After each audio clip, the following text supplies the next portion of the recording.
बस 1 मिनट और वेट कर लेते हैं, शायद कोई और दो चार और आ जाए बच्चे।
एप्लेट फोल्डर हमने एक फाइल के अंदर बना लिया, यहीं पे सारा रन कराएंगे। आपको यहाँ पे पाथ भी जैसे आगे दिखाऊं तो यहाँ पे पूरा पूरा पाथ दे सकता है। यहाँ पे ऑलरेडी हमारा यहाँ पे पाथ को हम ऑलरेडी सेट कर चुके हैं, तो डायरेक्टली हम इसके इस तरह से यूज कर रहे हैं।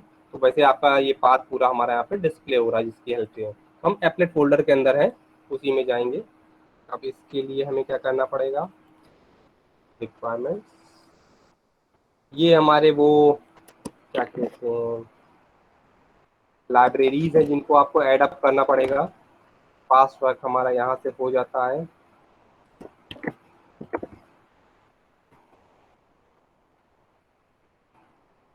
हम थोड़ा इसको आराम से बताएंगे, क्योंकि आप इसी चीज़ को टाइप कर रहे होंगे तो टाइप करने में थोड़ी ज़्यादा मेहनत लगती है। जहाँ पे गलतियाँ होंगी वो भी मैं बता दूंगा, ज़्यादा कॉमन हम लोग की मिस्टेक्स कहाँ पे हो रही होगी। AWT तो आप कॉमन है और एप्लेट कॉमन है। ग्राफिक्स भी आप डाल सकते हो अगर आपको रिक्वायरमेंट पड़ती है। स्विंग कितनी रिक्वायरमेंट है नहीं, स्विंग भी हमारा थोड़ा बहुत सपोर्ट कर जाता है, लेकिन अगर हमने स्विंग की यहाँ पे इसलिए देख रहे हो कि और प्रोग्राम्स बनाए थे जिनकी में हमारा थोड़ा बहुत स्विंग की लाइब्रेरी यूज हो सकती थी। तो यहाँ पे आप हटाना चाहो तो स्विंग को हटा दो, कोई इशू नहीं है। आप मैंने स्टॉप कर दिया है और इसको आप सेव करोगे। आप सेव किससे करोगे, ये आपकी रिक्वायरमेंट पहले देखें। हमने फर्स्ट नाम दिया हुआ है तो हम फर्स्ट से सेव करेंगे। यहाँ पे भी देखो तो फर्स्ट के नाम से ही सेव है फाइल हमारी, हम फर्स्ट के नाम से सेव कर लेते हैं। फाइल के अंदर एप्लेट के अंदर फर्स्ट डॉट जावा सेव, फर्स्ट डॉट जावा से हमारी सेव हो गई है ये। पब्लिक, जैसा कि कहा गया था हर कंडीशन में पब्लिक रहेगा, तो सबसे पहले पब्लिक कीवर्ड का यूज किया गया है। क्लास है, क्लास का नाम जैसे भी आप जानते हैं तो फर्स्ट हम लोगों ने दे दिया है। हमें एप्लेट को एक्सटेंड करना ही करना है, तो हमें एक्सटेंड कीवर्ड की हेल्प से एक्सटेंड करेंगे। इसके बाद हमारे पास इनिट मेथड की बात की जा रही थी। तो इनिट मेथड पे आएंगे। अभी मैं एक काम ये करता हूँ कि केवल मैसेज रखता हूँ। एक यहाँ पे उससे पहले हम लोगों ने क्या डिक्लेयर किया है, एमएसजी यानी कि मैसेज स्ट्रिंग टाइप का एक हमारा वेरिएबल डिक्लेयर कर दिया गया है। और यहाँ पे देखें तो हम वेरिएबल के अंदर एक कुछ कंटेंट मेंशन कर दिए गए हैं, यानी कि सिर्फ वेरिएबल में सब कुछ समथिंग राइट डाउन किया गया, लिखा गया हुआ है। स्टार्ट पे आते हैं। जब स्टार्ट पे आएंगे सबसे पहले इनिट कॉल होगा, अपने आप बाय डिफॉल्ट कॉल होता है। फिर हमारा स्टार्ट फंक्शन कॉल होगा। स्टार्ट फंक्शन के अंदर हमने क्या किया गया है, अभी थोड़ा सा ध्यान से देख लीजिए, यहाँ पे प्लस का साइन एडिशनल है, यानी कि अगर हम इसको यहाँ ना लगाएं तो फिर से यहाँ पे एमएसजी प्लस करके इसको ऐड अप करेंगे, यानी कि दो स्ट्रिंग का मर्जर कर रहे होंगे हम। तो यहाँ पे इस तरह से इसके अंदर पहली वाली भी स्ट्रिंग एग्जिस्ट करेगी और फिर मैसेज के अंदर ये दूसरी भी स्ट्रिंग एग्जिस्ट करने लगेगी, यानी कि एड अप हो जाएगा, ओवरराइट नहीं करेगी। लास्ट में हम आए हैं पेंट पे। पेंट के अंदर अभी हम इन तीनों की अलग अलग से भी वर्किंग बताएंगे।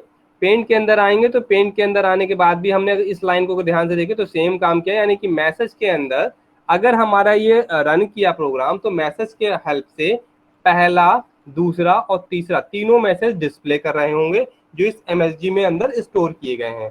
अब उनकी एक्स और वाई कंडीशन, एक्स और वाई आप पोजीशन बताओगे कहाँ पे है। अब हम फिर पेंट से स्टार्ट करते हैं, ताकि हम एक्स वाई की बात कर रहे हैं तो पेंट हमारा इसलिए यूज किया था, अगर याद हो तो हम लोगों ने पेंट के लिए मेंशन किया था कि हम ड्रॉ कर रहे हैं, राइट कर रहे हैं, कुछ इस तरह का काम जो अपने ब्राउजर पे करना चाहते हैं, वो सारा काम हम इससे पेंट की हेल्प से कर सकते हैं। इसमें ग्राफिक्स नाम का एक क्लास होता है, ग्राफिक्स का एस एग्जिस्ट करेगा और उसका जो भी आप वेरिएबल्स, ये कंपलसरी नहीं है कि हम जी ही दें, कैपिटल जी, स्मॉल जी, इस तरह का कोई कंपलसरी नहीं, जो भी आप वेरिएबल्स दे दोगे आप वो असाइन कर दिया जाएगा। उस वेरिएबल्स के बाद यहाँ पे जो वेरिएबल आपने बनाया है ग्राफिक्स के, उस ग्राफिक्स क्लास के पास ढेर सारे बने बनाए फंक्शंस हैं। आप उन फंक्शंस के यूज से इजीली अपना सारा वर्किंग कर सकते हो। तो जी के बाद डॉट लगाओगे तो यहाँ पे ड्रॉ स्ट्रिंग बना बनाया फंक्शन है, उसका यूज किया गया है। जो भी आप इसके अंदर स्ट्रिंग लिखोगे वो ड्रॉ हो जाएगी। तो हमारी स्ट्रिंग क्या है, एमएसजी के अंदर स्ट्रिंग मेंशन की गई है तो हमने एमएसजी को यूज कर रहे हैं और एक्स और वाई की कोऑर्डिनेट बता रहे हैं कि कहां से कहां तक। अब पहले हम इसको रन कराएंगे तो एक्स और वाई की कोऑर्डिनेट आपको समझ में आ रही होगी, लेकिन इसको रन कराने से पहले एक चीज और समझनी पड़ेगी। यहाँ पे देखो एप्लेट है तो एप्लेट का कोड भी राइट डाउन या फिर मेंशन करना पड़ता है हमें। मैं इसको थोड़ा सा ऐसे कर दूं ताकि और अच्छे से क्लियर कट मेंशन हो एप्लेट का कोड। इस तरह से हमें एप्लेट का कोड भी मेंशन करना पड़ता है, यानी कि एप्लेट का कोड का इन द सेंस है जो आपने ये जावा की कोडिंग की है इसको ब्राउजर पे हम कैसे रन करा पाए, ब्राउजर के थ्रू हम कैसे सपोर्ट करा पाए। तो सपोर्ट कराने, रन कराने का कॉन्सेप्ट क्या आता है, इन्होंने कहा है कि आप इस तरह, यानी कि ग्रेटर देन और लेस देन वाले कोड के अंदर आपको राइट डाउन क्या करना पड़ेगा, जो कंपलसरी चीज है वो ध्यान रखिएगा, एप्लेट कोड मेंशन करना पड़ेगा। यहाँ पे एक स्पेस है, एप्लेट के बाद एक स्पेस है, बाद में कोड, कोड के बाद वो जावा की फाइल नेम आप प्रोवाइड करोगे जिसको आपको रन कराना है। ठीक है, तो यहाँ पे आप जावा डॉट क्लास फाइल या फिर Java dot class sorry first dot जावा और इसकी क्लास फाइल भी मेंशन कर दोगे तो भी रन कर रहा होगा। ठीक है, इसके बाद हाइट और विड्थ आप बताओगे, जो आप विंडो क्रिएट करना चाहते हो उसकी विंडो का साइज कितना है। तो अब मैं आपको इसको सेव कर शायद लिया था हमने, इसको रन करा के देखते हैं। यहाँ पे कोड फाइल होती है तो आप कोड फाइल में इस जावा की फाइल का नाम प्रोवाइड कर रहे होते, तो इसको रन करा के देखते हैं क्या ये प्रोग्राम रन कर रहा है या किस तरह की एरर आ रही है। जावा सी, अब हमारे पास फाइल नेम कौन सा है, अगर याद है तो यहाँ पे कोड फाइल के अंदर फाइल नेम लिखा हुआ मेंशन किया गया होता है, तो आप फाइल नेम दे दोगे डॉट जावा, एग्जीक्यूट हो जाएगा। अब एग्जीक्यूट करने के बाद हमें कंपाइल करने की रिक्वायरमेंट है, तो हम वापस इसमें देखें तो हमने यहाँ पे दोनों फॉर्मेट है। अगर हमें एग्जीक्यूट करना था यानी कि हमें स्टार्टिंग करानी थी तो हो गया है। अब हमारा इस प्रोग्राम को डिस्प्ले कराना है, यानी कि इसको आउटपुट पर ब्राउजर पे वो डिस्प्ले कराए और अपनी पूरी फंक्शनलिटी वर्क करे, इसलिए रिक्वायरमेंट है। तो हमारा एप्लेट व्यूअर हमें राइट डाउन करना पड़ता है। तो आप यहाँ पे भी जाओगे और एप्लेट व्यूअर मेंशन करोगे, APPLETVIEWER, एप्लेट व्यूअर। इसकी स्पेलिंग इसीलिए बोलिए समटाइम्स स्पेलिंग मिस्टेक हो जाएगी तो फिर आपका एरर आ रहा होगा। एप्लेट व्यूअर डॉट जो आपकी फाइल नेम है उसको आप फाइल नेम प्रोवाइड कर दोगे, तो ऑटोमेटिकली जो आपकी फाइल थी वो वहां से उठा लेगा। आप यहाँ पे देखो, जो जैसे ही मैंने एंटर किया है तो ये एप्लेट व्यूअर ने एक विंडो अपनी ओपन कर दी है और इसके अंदर ये राइट डाउन हो गया है। जो भी मेंशन था यहाँ पे, एक लाइन, दो लाइन और ये तीन लाइन मेंशन थी, वापस एप्लेट की व्यूअर के कोड पे गए, ये देखिए तीन लाइन मेंशन होके आ रही है और ये कई बार आ रही है। अब इसको इनिट फंक्शन की हेल्प से जब स्टार्ट होता है, समटाइम्स इनिट फंक्शन एक से ज्यादा बार कॉल हो जाता है, जिसकी वजह से इस तरह की इश्यूज हो रहा होता है। तो इसमें एक काम और भी कर सकते हैं, हम मिनिमाइज करते हैं और फिर इसको हम एक्सटेंड करते हैं, नहीं तो फिर वापस जाते हैं, दोबारा से कॉल करते हैं। तो वो इशू आ रहा है, समटाइम्स ऑटोमेटिकली हट भी जाएगा, कोई अपने इश्यूज उसमें आएगा नहीं। तो यहाँ पे क्या हो रहा है, वो पूरी यहाँ से लेके यहाँ तक की कंटेंट डिस्प्ले कर रहा है जितना भी है। और एप्ले जो हमारा इनिट फंक्शन है वो इसको बार बार बार बार ड्रॉ किया जा रहा है। ठीक है, तो हमारा ये फंक्शनलिटी इस तरह से रन कर। अब इसका अगर हमें बैकग्राउंड, जैसे कि यहाँ पे आप देखो तो मैंने स्टॉप किए थे अपने प्रोग्राम के अंदर, इसमें देखें एग्जैक्टली यहाँ पे क्या वजह हुई है।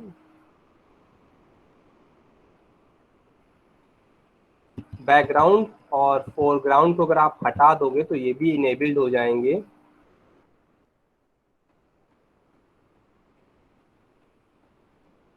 ठीक है, सेव कर लो इसको। सेव करने के बाद वापस आएंगे हम।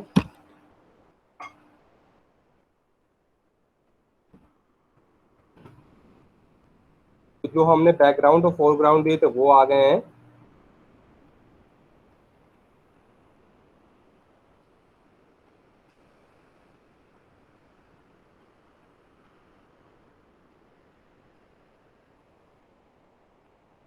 चलिए, अभी वो हट नहीं रहा है, लेकिन उसका इश्यूज कोई है नहीं, वो अपने आप कई बार उठा लेता है, कॉल होता जाता है इनफाइनाइट फॉर्मेट में। तो ये ब्राउजर्स की हमारे कहीं ना कहीं इश्यूज हो रहे होते हैं जिनकी वजह से होता है। तो वो हमारा कंटेंट लगा कंटिन्यू डिस्प्ले हो रहा है, और उसकी हाइट और विड्थ हम बता रहे हैं कितनी हमें रिक्वायरमेंट की तरह से रिक्वायर्ड है। तो वापस हम अपने कंटेंट पे इस पे आते हैं, तो वहाँ पे भी, इसमें भी हमारा वो कंटेंट डिस्प्ले हो रहा है। ठीक है, तो इस तरह से हम अपना एप्लेट का पूरा प्रोग्राम बना सकते हैं और उसको रन करा सकते हैं। इसमें एक चीज और होती है जो भी मैं आगे जाके आपको बताऊंगा। इस कोड को आप, जैसे हम लोगों ने अपने जावा के कोड के साथ मर्ज कर दिया है, उसको हम अलग भी कर सकते हैं, और उसका जो हम एक्सटेंशन रखेंगे डॉट HTML की फाइल की तरह से हम सेव करेंगे। अगर हमें इसको फाइल को अलग से रन कराना हो तो हम अलग से भी रन करा सकते हैं, और इसका एक्सटेंशन हम इस फाइल का नाम बदल सकते हैं। इस फाइल का नाम बदलने के बाद उसका एक्सटेंशन जो भी होगा डॉट जावा ना होके HTML रखा जा रहा होगा, जिसमें हम इसको सेव करेंगे और HTML की उसमें कोडिंग की जा रही होगी। तो अभी मैं थोड़ी देर में वो भी दिखा दूंगा। अब हम वापस आते हैं अपने इनिट मेथड के ऊपर। ठीक है, this method gets called as soon an application is started. जैसे ही हमारी एप्लीकेशन एप्लेट स्टार्ट होती है वैसे ही इनिट फंक्शन कॉल हो जाता है। अब ये करता क्या है, initialize all the variables, create objects, setting parameter etc, यानी कि जितना भी काम स्टार्टिंग का हम लोगों की नॉर्मल एप्लीकेशन में कंस्ट्रक्टर का होता था, वो सारा काम हमारा इनिशियलाइजेशन में आ जाता है। अब इसमें ध्यान ये रखना पड़ता है, ये वैसे एक ही बार कॉल होता है, बार बार ये कॉल ना होकर, ये मैक्सिमम टाइम पे आप देखोगे तो एक ही बार कॉल होगा और उसके बाद इसकी रिक्वायरमेंट नहीं होती है। स्टार्ट फंक्शन क्या काम करता है, जैसे ही इनिट फंक्शन का काम फिनिश होता है, वाइंड अप होता है, तब स्टार्ट फंक्शन का स्टार्ट हो जाता है। This function is executed after the init method, यानी कि और ये ऑटोमेटिकली एक चेन की तरह से वर्क कर रहे होते हैं। पहला हमारा इनिट फंक्शन जैसे ही वर्क करके वाइंड अप करता है, स्टार्ट फंक्शन ऑटोमेटिकली स्टार्ट होता है और उसकी सारी वर्किंग परफॉर्म की जा रही होती है। In case of Java enable browser is used to run the applet, अगर हम applet को रन करना चाहते हैं any time it is reloaded। अब आप reloaded, इसी में बार बार वही कर रहा था कि आप कई बार क्या होता है यहाँ पे उसने चेंज नहीं किया, रीलोड करते हैं तो हमारा जितनी भी रिक्वायरमेंट होती है वो केवल एक ही बार अपलोड होकर आती है। तो हमारा जो बार बार इनिट का इश्यूज था वो शायद यहाँ पे रिसॉल्व होता, वो रिसॉल्व पता नहीं किस वजह से नहीं हुआ, लेकिन उसमें कोई इश्यूज हमें दिख नहीं रहा है। The execution begin from the start method. जो हमारा एक्सक्यूशन होता है दोबारा से रिलोड होता है। अब इनिट से नहीं होता है, ये स्टार्ट से हो रहा होता है। एक्सक्यूशन हमारा सेकेंड टाइम में स्टार्ट होता है, ना कि इनिट फंक्शन से। लेकिन मैंने ये नहीं कहा है कि हमने पूरे प्रोग्राम को टर्मिनेट किया, टर्मिनेट नहीं किया। हमारा ब्राउजर रन कर रहा है, हम उसको रिफ्रेश कर रहे हैं उस केस में।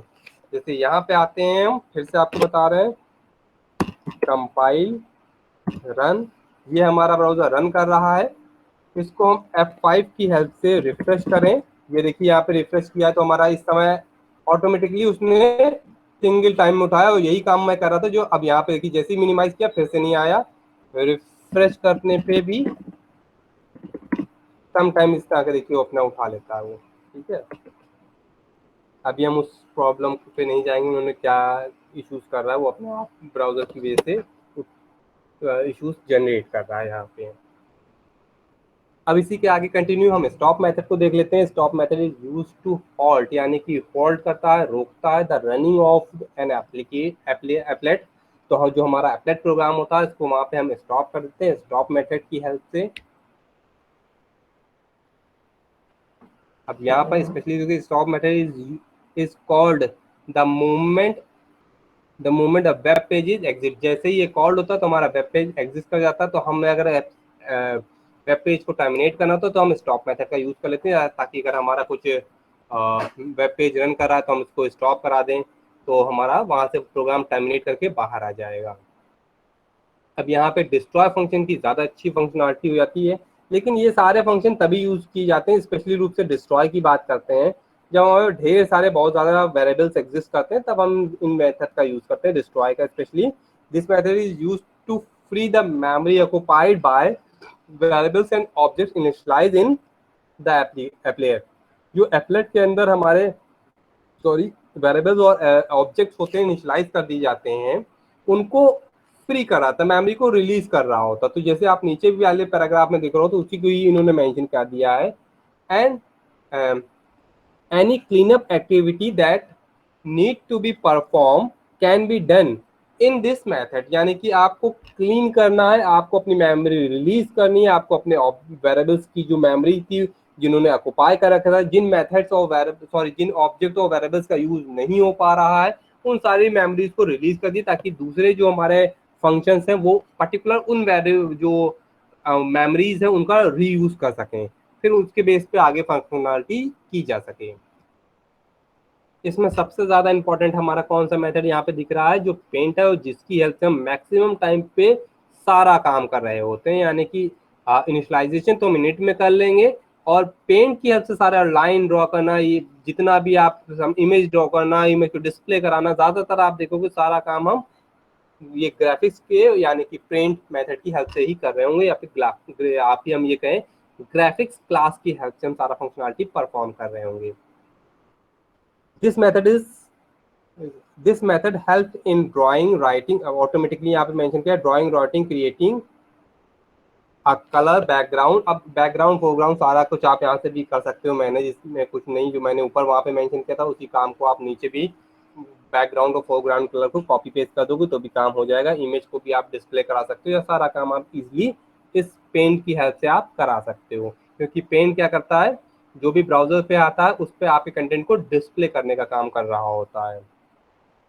It takes an argument which is an instance of the graphics class. ये ग्राफिक्स क्लास का एक आर्ग्यूमेंट होता है। It use this method it is necessary to import the graphics class as import graphic java.awt.graphics। यानी कि हमने इससे पहले भी अभी आपको प्रोग्राम में बताया था, जो ग्राफिक्स क्लास है उसको हमें इंपोर्ट करना पड़ेगा। तो हम जब प्रोग्राम आपने हमारा देखा होगा तो हम यहाँ पे जाते हैं, ये देखिए यहाँ पे हमने किसको मेंशन कर रखा, awt.graphics। यानी कि अगर हम ग्राफिक्स पे इनरोल नहीं करेंगे और इसको हम रन करा रहे होंगे, तो हम एक काम और करते हैं, सेव करते हैं, ये सारे प्रोग्राम हमारे रन कर रहे थे, ड्रॉबैक वाला उठा लिया इसने। एप्लेट की यही एक सबसे ज़्यादा दिक्कत की है कि इसने रन करने के बाद भी बफर से कंटेंट उठा लिए हैं।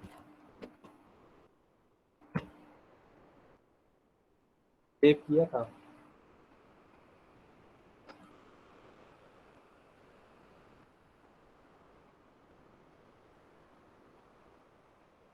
अच्छा, AWT ग्राफिक्स डायरेक्ट भी किया, यहाँ पे भी हमें तो रोकना पड़ेगा ना, क्योंकि ग्राफिक्स AWT के अंदर भी आएगा वो, ये इसको वहां से उठा सकता है।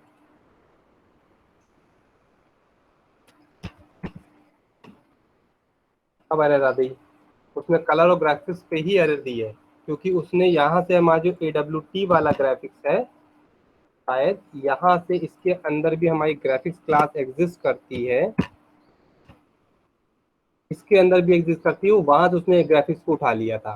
तो आप वैसे अगर आपको ग्राफिक्स से ज्यादा फंक्शनलिटी रिक्वायरमेंट होगी तो आप ग्राफिक्स क्लास को भी यूज कर लेना, अदरवाइज AWT से भी आपका काम चल जाता है, इसीलिए मैंने आपको एग्जैक्टली मेंशन करके दिखा दिया।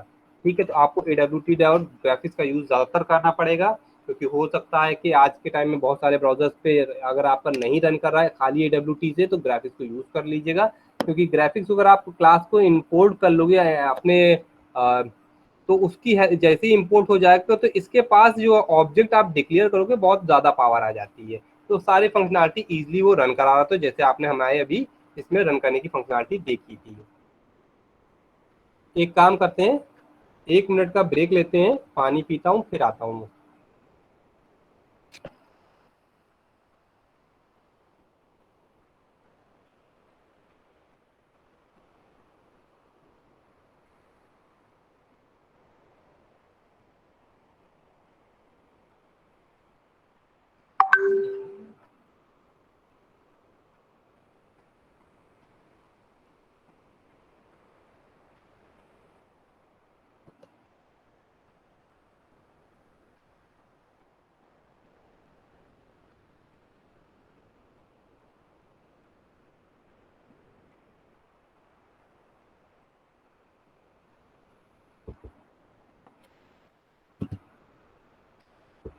चलिए यहाँ पे कंटिन्यू करते हैं। अच्छा, 1 सेकंड और देखिए, कोई बच्चा तो आया नहीं, बैठा हुआ है इसमें? नहीं। रिपेंट की बात कर लेते हैं। अब रिपेंट का हम सबसे ज्यादा यूज क्या, पहले हमें ये समझना पड़ेगा रिपेंट का हम यूज कब करेंगे और क्यों करेंगे, क्योंकि रिपेंट की हमें बहुत ज्यादा रिक्वायरमेंट नहीं होती है जब हमारे बहुत लार्ज प्रोग्राम बने हुए होते हैं और हमें उनके जो कलर्स होते हैं वो ज़्यादा अच्छे पसंद नहीं आते, जो उनकी वर्किंग है वो हमें ज़्यादा अच्छी पसंद नहीं आ रही होती है, और हम चाहते हैं कि उन प्रीवियस कोड को बिना डिस्टर्ब किए हम अपना अपडेशन कर डालें उसमें। तो आप ज़्यादातर रिपेंट के यूज़ से आप इस तरह की सारी मॉडिफिकेशन अपडेशन आप कर सकते हो। तो अब हम उसके बाद हम यहाँ पे देखते हैं इन्होंने क्या मेंशन किया है, in this math this method is use in case and applet to be use repaint है। आप रिपेंट करना चाहते हो तो फिर हम रिपेंट मेथड का यूज कर रहे होंगे। Repent calls the update method, अब यहाँ पे इन्होंने देखिए क्लियर कर मेंशन किया है, update method to clear the screen of the existing contact, जितना भी मेंशन किया गया होगा वो सारा क्लियर कर देता है। इसके बाद update method is in turn to call paint, और दोबारा से क्या है, पेंट मेथड को कॉल करेगा, लेकिन ये जो पेंट वो पेंट मेथड को कॉल करेगा जो आपने रिपेंट के फॉर्मेट में लिखा है, तो उसी के अंदर जो रिपेंट वाला है वो नया कंटेंट पेंट हो रहा होगा, ओल्ड नहीं, ये ध्यान में रखना है। Call the paint method that when the draws of content of the current frame, तो आपके जितने भी करंट फ्रेम से कंटेंट होते हैं उनको जब आप ड्रॉ कर रहे होते हैं तब आप फंक्शनलिटी रन कर लेते हो। रन और कंपाइल का मैंने इससे पहले बता दिया था, तो उसी चीज़ की यहाँ पे दोबारा से वर्किंग की गई है, यानी कि अगर आपने जावा की कोई फाइल बनाई है तो आप नॉर्मली आप ऑलरेडी देख चुके हो तो कोई ऐसा इशू नहीं है। और अगर आप एच जावा के कंटेंट में ही आपने एप्लेट व्यूअर को मर्ज कर दिया है तो एप्लेट व्यूअर के डायरेक्टली हेल्प से आप जावा एक्सटेंशन से वर्क कराओगे। और अगर आप चाहते हो कि HTML की फाइल में आपका कंटेंट स्टोर हो तो आप .html की हेल्प से रन करा रहे होगे। तो नीचे आते हैं, इसमें हम यहाँ पे जैसे कोड लिखा हुआ है तो चलो हम भी इसमें बदल देते हैं अपना कोड को। हम इसकी हेल्प से ना करा के अब हम बनाएंगे इसी में ही हम पेस्ट, जावा फाइल हमारी वही एग्जिस्ट करती है, साइज आपको जो भी डिफाइन करना हो आप वो डिफाइन कर लेना। ठीक, साइज आप जो भी डिफाइन करोगे वो डिफाइन कर लो। अब आपको ध्यान का रखना है आपकी फाइल नेम कौन सी होगी, जो भी आप देना चाहते हो इसमें भी कोई ऐसा रिस्ट्रिक्शंस नहीं है कि आप ये वाली फाइल नेम रखो। आप जो भी फाइल नेम देना चाहते हो आप वो फाइल दे सकते हो, वेरिएशन कर सकते हो, .html के नाम से सेव कर दोगे आप इसी फाइल को। .html के नाम से सेव करोगे और सेव कहाँ करना है आप ये देख लो, बेहतर फाइल और यहाँ पे जहाँ पे आपकी पहली वाली फाइल होगी वहीं पे आप दूसरी भी फाइल को रन कर देना। जावा सी से कंपाइल हुआ, जावा हटा के HTML कर दिया और रन करा दिया।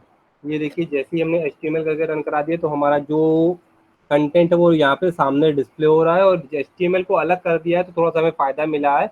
इसने डायरेक्टली हमें वो जो एक ढेर सारा कंटेंट रिपीटेशन में आ रहा था वो उसको रिमूव कर दिया है। तो इजीली हम इसको फाइल को रन करा सकते हैं। तो हमारा आउटपुट भी इस तरह से है, चाहे HTML की हेल्प से आप रन करा लो या आप एप्लेट व्यूअर की हेल्प से रन करा लो, ये आप पे डिपेंड कर रहा है। साइज भी हमने मॉडिफिकेशन करी है तो साइज भी हमारा वेरिएशन के साथ आ रहा है। तो इस तरह से आप जैसे आपकी रिक्वायरमेंट होगी आप उस तरह से अपनी फाइल को रन करा सकते हो, इसमें इश्यूज किस तरह का ना आने वाला है। अब एक छोटा सा और प्रोग्राम है, छोटा सा नहीं है, मतलब उसमें एप्लेट की ढेर सारी फंक्शनलिटी मेंशन की गई है। तो इस एग्जाम्पल को भी हम थोड़ा सा समझा दें ताकि आप लोगों को इसको वर्क करने में ईजी हो जाएगा। इस पूरे को हटा देते हैं हम और इसी को ही हम रिप्लेस कर देते हैं इससे। ठीक है, अब यहाँ पे मैं रिपेंट भी दिखाऊंगा, इसका यूज हम लोग ऑलरेडी देख चुके हैं। ये हमारे लाइब्रेरीज है, इसमें मैंने कोई मॉडिफिकेशन नहीं किया, इनिट फंक्शन में मॉडिफिकेशन नहीं किया है। यहाँ पे हम आते हैं रिपेंट फंक्शन की जिसकी हम बात कर रहे थे। तो रिपेंट में हम आते हैं तो रिपेंट को एक्टिवेट करते हैं और इस तरह से मॉडिफिकेशन कर लेते हैं। अभी तक हमारा बैकग्राउंड था ब्लैक और यहाँ पे हमने कर दिया है ब्लू, और ये ब्लू किससे, रिपेंट की हेल्प से हो रहा है। जैसे ही आएगा ये पेंट करेगा, उसके बाद रिपेंट को जैसे ही हम कॉल करेंगे तो ये फंक्शनलिटी रन कर रही होगी। तो हम सेव करेंगे, फाइल पे जाएंगे, सेव करेंगे, फिर यहाँ पे आएंगे,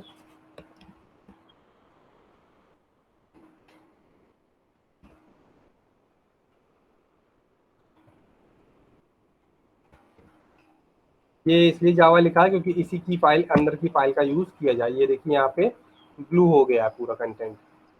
ठीक है, ब्लू होने की वजह से हमारा सारी फंक्शनलिटी रिपेंट हुई है। ब्लू क्यों हुआ है, क्योंकि हमने रिपेंट मेंशन किया। अगर हम रिपेंट फंक्शन को स्टॉप करते हैं, खाली अच्छा देखते हैं, खाली रिपेंट को हम स्टॉप करते हैं तो किस तरह की वर्किंग आती है।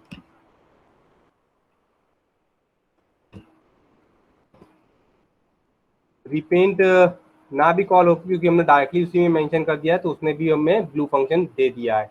लेकिन ज़्यादा बेटर है क्योंकि ये अगर हम काम कर रहे हैं तो कई बार किस तरह के, इसीलिए मैंने बताया कई बार इस तरह का इशू होगा कि समटाइम तो वर्क कर गया और समटाइम्स नहीं वर्क किया। हो सकता है आपने ये काम कहीं और किया होगा तो भी इशू आ रहा होगा। तो ज़्यादा बेटर है हम इस रिपेंट को भी एक्टिवेट कर लें और उसके बाद वर्किंग करें, ताकि हमारा हर कंडीशन में प्रॉपरली इसको कॉल किया जा रहा हो, इसकी वर्किंग की जा रही हो, रिपेंट सारी फंक्शनलिटी की जाए। अब एक चीज और देखते हैं, साइज यहाँ पे हमारे कितना दिया गया है, 300 एंड 300। हाइट ऑफ इट आप देख रहे होगे, हम यहाँ पे कर देते हैं 8 और 8, सेव करते हैं। यानी कि हम अपनी विंडो जो हमारे पास ओपन होके आ रही है उसका हमने साइज में मॉडिफिकेशन कर दिया है।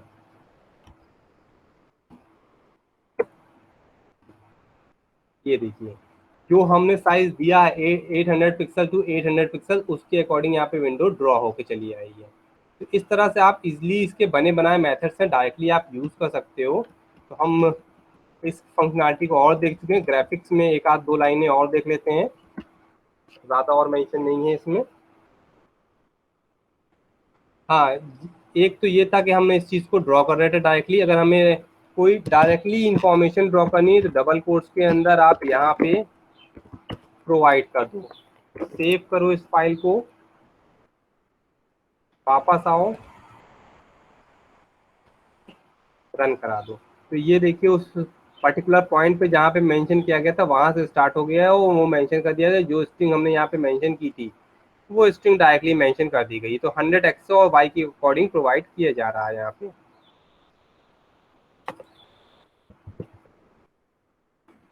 ग्राफिक्स की हेल्प से आप सेट कलर कर दोगे। किसके लिए सेट कलर कर रहे हो? इस नीचे वाले कंटेंट के लिए जहाँ पे लिखा जाता है ये सेट कलर, उसके बाद वो इम्प्लीमेंट किस पे होता है? इसके जस्ट ब्लू में जो भी कंटेंट होगा उसके ऊपर इम्प्लीमेंट हो रहा होता है। यानी कि हमने ओवल का कलर जो है ओवल ड्रॉ होगा उसका हम कलर रेड चाह रहे हैं, एक्स वाई कोऑर्डिनेट पे ला रहे हैं। उसके बाद कहाँ से कितने से और कहाँ तक का ओवल बनेगा वो एक्सप्लेन किया जा रहा है। जैसे सबसे पहले मैं आपको रन करा के दिखाता हूँ सेव करके, फिर इसको फर्दर एक्सप्लेन करते हैं।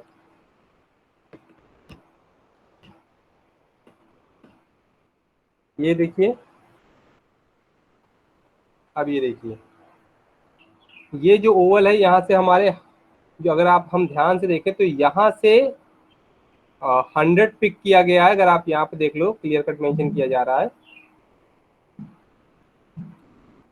यहाँ से 100 पिक किया गया है और यहाँ से हमारा 100 आया है। 200 ये यहाँ से मेंशन कर दिया गया है और 100 ये वाला पार्ट मेंशन किया जा रहा है ना। तो ये वाला हमारा ओवल पूरा इस तरह से मेंशन होकर चला आता है जितना आपने साइज डिफाइन किया। साइज थोड़ा सा बार बार बड़ा कर रहा है रीसेट में, तो हम थोड़ा छोटा कर दें इसको, 400 ही 5 कर देते हैं और इसको भी 5 कर देते हैं।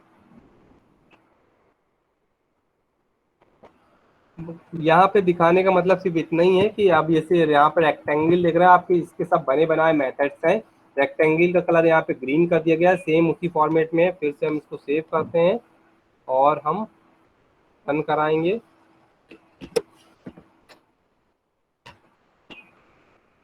अब ये देखिए जो पॉइंट हमने पिक किया था उस पॉइंट से 100 पिक्सल के बेस में वो पिक कर दिया गया है, ये बता दिया गया है।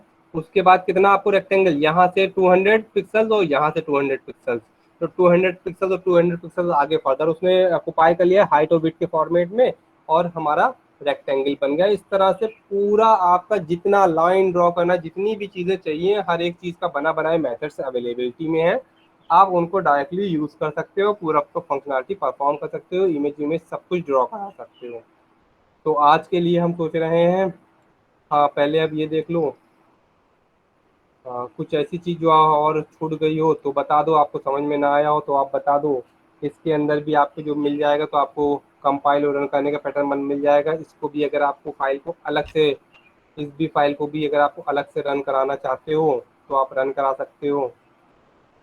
यानी कि हम अगर 300 पिक्सल है, आ, याद करें तो हम एक चीज़ और देखें, हमने इसमें एप्लेट में जो, हाँ HTML फाइल, ठीक है, फर्स्ट ही नाम से सेव की है और फर्स्ट नाम जो जावा रखी होगी। तो हम एक काम और करके देखते हैं, ये जो भी हम फाइल रन करा रहे हैं ये भी तो हमारी फर्स्ट ही से सेम से आ रही है, तो ये भी हमारी एप्लेट व्यूअर की अपेक्षा HTML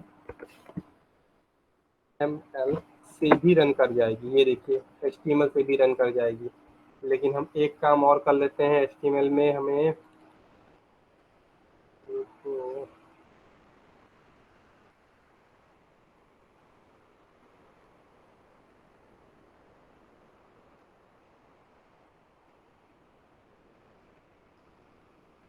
चलो वो हम आपको बाद में और बता देंगे। इतने में से किसी और को कुछ पूछना है?